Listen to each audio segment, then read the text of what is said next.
এতিয়া আছে আমাৰ ৰুট অভাৰ ভিতৰত থকা সংখ্যাকেইটা আমি যোগফল উলিয়াব লাগে। প্ৰথম আছে 20 × 45 20 আৰু 45 যদি আমি ইনটু কৰোঁ কি পাম আমি 900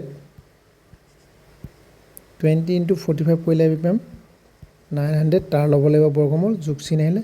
এতিয়া 0.04টোক আমি কেনেকৈ লিখিব পাৰোঁ 4/100 তাৰ ভিতৰত আহিলে বৰ্গমূল। ঠিক তেনেকৈ 0.64টোক কি লিখিব পাৰোঁ 64/100।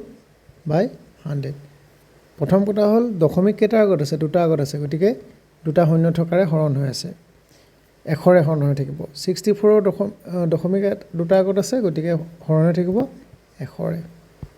900 যদি বৰ্গমূল লওঁ 900ৰ বৰ্গমূল ল'লে কি হ'ব 900 মানে কি 9 আৰু 100 নহয় জানো।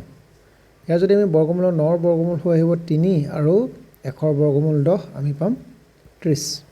গতিকে 900ৰ বৰ্গমূল হ'ব 30 প্লাছ 4ৰ বৰ্গমূল আহিলে 2 100ৰ বৰ্গমূল 10 যোগ চিন 100ৰ বৰ্গমূল 10 আৰু 64ৰ বৰ্গমূল 8 30 যোগ এই ভগ্নাংশটো আমি যদি যোগ কৰোঁ